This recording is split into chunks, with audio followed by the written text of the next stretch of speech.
profissional da saúde, né, assim, que você acha que seria, assim, você falou de algumas características importantes para que ele adquira, para que ele consiga, né, você colocou que ele precisa saber ali se comunicar bem, que ele precisa ter resiliência, que ele precisa ter criatividade, que você teve nesse caminho, mas a pessoa que quer, assim, que quer começar a ter uma visão maior da profissão, né?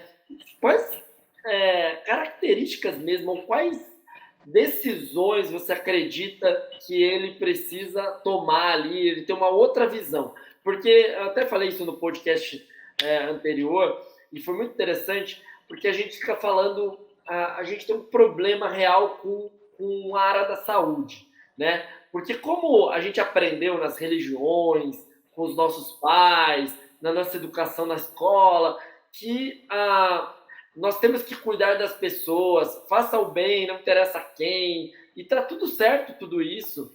Só que a gente acaba se confundindo um pouco com o ato de cuidar, que o nosso trabalho e com o trabalho com renda financeira mesmo, né? Então, partindo dessa introdução um pouco grande aí que eu acabei fazendo, mas o que você acha por que o profissional da saúde ele acaba tendo essas crenças de que ele não pode crescer, de que ele não pode, eu gostei do nome, né, para eu te introduzir. Eu sou empresária da área da fisioterapia. O seu negócio chama fisioterapia, né, das diversas áreas.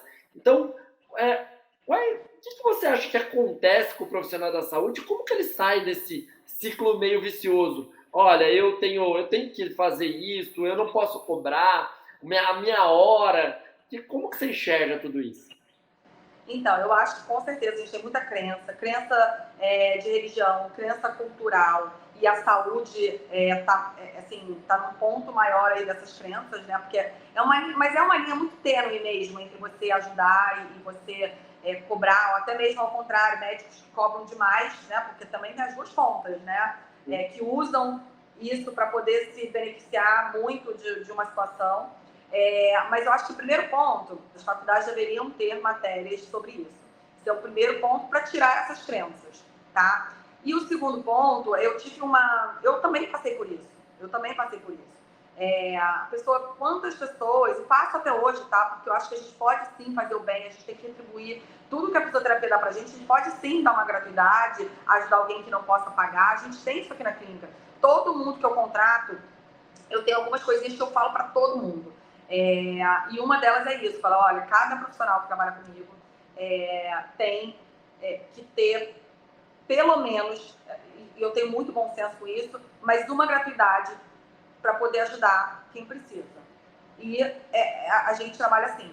Então, é uma funcionária de uma paciente, a gente atendeu o filho do guardador de rua daqui, um funcionário do prédio, a secretária daqui do lado, da sala do lado, tá, a gente está ajudando, mas eu não posso abrir uma clínica só disso, as contas têm que se pagar. E quem me ajudou muito nisso, por isso que eu acho que a gente deveria ter aula disso na faculdade, foi meu marido, que meu marido sempre falou assim, você pode fazer o que você quiser, mas a conta tem que fechar. O negócio é para dar lucro. Então, se a conta fechar, tá lindo. Mas a conta tem que fechar. Você tem que pagar todas as contas, você tem que pensar o dinheiro que você investiu, que você tivesse do banco, ele tem um rendimento, então ele tem que te dar um lucro, mas que paga também essa correção, porque ninguém faz essa conta. E aí depois, quando tudo aí você consegue ajudar as pessoas. E outra coisa, né? Porque assim, eu vou ajudar todo mundo. Mas se eu falir e não tiver mais meu negócio, eu não ajudo mais ninguém. Então, até para eu ajudar, eu preciso ter um negócio economicamente saudável. Porque se eu fechar minhas portas, eu deixo de ajudar as pessoas. Então, isso não era muito claro para mim. Então, eu tive uma situação que, na verdade, não foi nem com um paciente, foi com uma funcionária, que eu achei maravilhoso. Meu marido, ele fala pouco, agora ele tá até falando mais, fala pouco, mas quando ele fala, ele dá uns exemplos, você fica assim, caraca, putz, agora não tem como não fazer. Eu tinha uma funcionária, uma secretária, que eu adorava. Você conhece essa história, né, da secretária? Não, acho que não, acho que não. Eu adorava a secretária, ela é maravilhosa, um doce, tratava os pacientes, porque para mim o tratamento assim, você tem que tratar bem os pacientes, todo mundo, fisioterapeuta, secretária, o tratamento é muito importante, o tratamento pessoal, não a técnica, tá, que eu tô falando. Ela tratava todo mundo muito bem, eu adorava ela, ponta firme, não chegava atrasada, não faltava. Ela só tinha um probleminha. ela não gostava de cobrar. Então, quem não pagava, ela não cobrava. E a gente tinha muito isso, assim, da pessoa pagar no final do mês, ela mandava quantas tinham feito, pagar no final do mês e tal. E ela não cobrava. E aí eu não entendia, porque eu falava assim, gente, eu tô trabalhando cada vez mais, eu tô com mais fisioterapeutas trabalhando para mim, e o lucro, meu gasto fixo não aumentou tanto, e meu lucro não chega. Será que essas tecnologias não acabam nunca? E aí o meu marido um dia chegou para mim e falou, Camila, você quer que eu te ajude com a parte financeira? Por favor. Não, ele perguntou assim, você sabe quanto você ganha? Eu falei, não sei quanto eu ganho. Ele falou, não é possível. Você não pode. Quanto eu ganhava, eu não sabia quanto eu ganhava. Fisioterapeuta que está nos assistindo, profissional da área da saúde, eles não sabem quanto eles ganham. Você sabe quanto que você ganha? Essa é para você aí, pessoal. Você sabe realmente quanto você ganha no final do mês? Mas assim, não é quanto entra de dinheiro só. É o quanto que você entra de dinheiro, quanto que você sai de dinheiro. É o creme que você usa, o papel da maca, a eletricidade, a faxineira, o desinfetante. Porque tem que colocar tudo isso. Eu acho muito engraçado quem compra equipamento, né? Eles compram equipamento e o equipamento, eles esquecem que o equipamento tem manutenção, que ele deve ter depreciação, que um dia esse equipamento você vai precisar trocar por um novo equipamento. É como se o equipamento não tivesse custado nada, né? Não faz sentido. Então, isso é muito verdade o que você está dizendo. Não, e na área de saúde inteira, né? Meu marido fazia obra e ele fez um consultório de um amigo nosso médico que gastou muito dinheiro para montar o consultório e logo depois que ele montou, o negócio foi indo muito bem. Aí ele chegou pro meu marido um ano depois e falou assim, nossa, a clínica, o consultório já se pagou. Aí ele, sério? E meu marido tinha noção de quanto gastou na obra, né? Claro. Não, já se pagou. Ele não botou, ele não sabia quanto ele tinha gastado na obra toda, ele não botou a correção daquele dinheiro. Aí meu marido, eu falei assim, ele saiu assim meio triste da conversa, eu falei, Fábio, você não precisava ter contado isso pra ele, podia deixar gastando. Não, Camila, ele tem que fazer essa conta. Então, assim, tem que fazer conta. A gente não gosta, e eu falo, a gente não é obrigado a gostar, mas a gente tem que ter alguém que faça isso.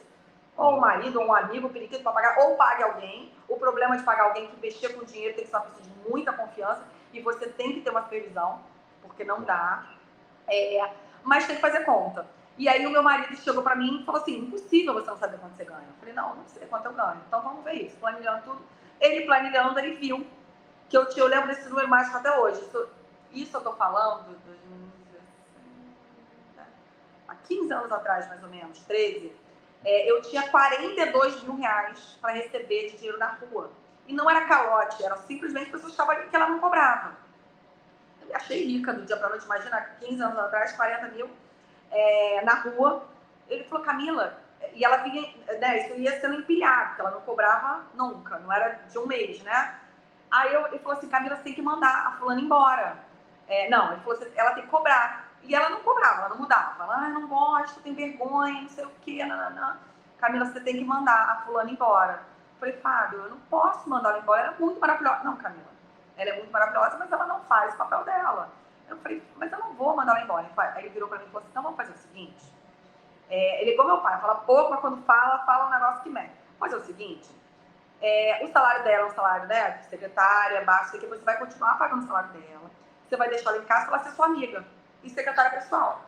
Mas você tira ela da clínica, ela vai ser mais barata sendo sua amiga, te ajudando com coisas externas, e você continua pagando ela, cabe aqui nessa planilha, você pode continuar pagando ela, mas você só vai tirar ela da recepção, você contrata outra. Aí eu falei, bem, eu também não tô tão louca de pagar uma pessoa para ser minha amiga, né, assim vai ser...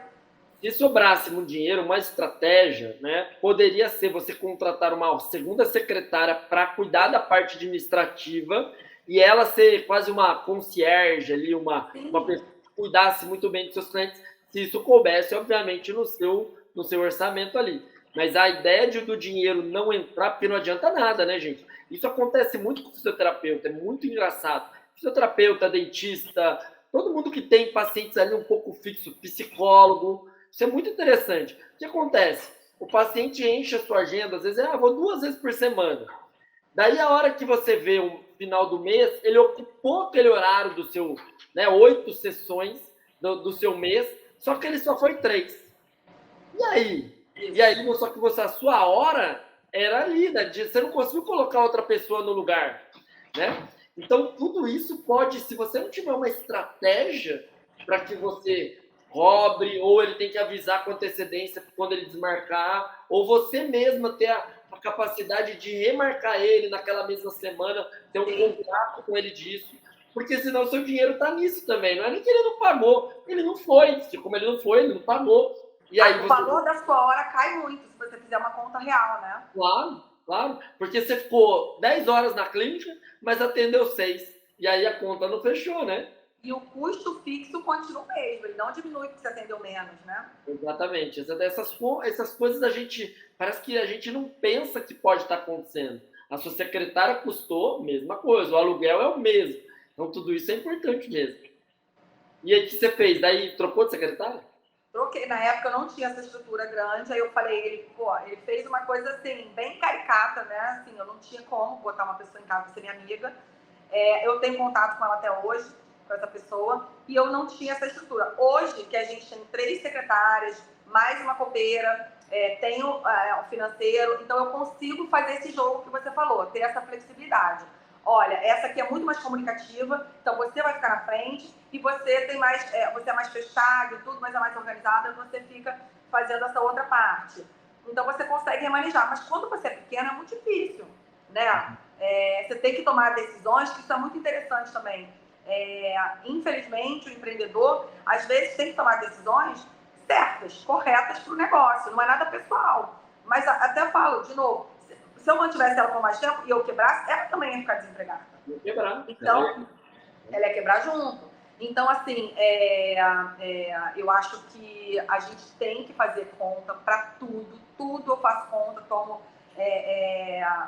decisão baseada em conta. Olha que interessante, só uma analogia.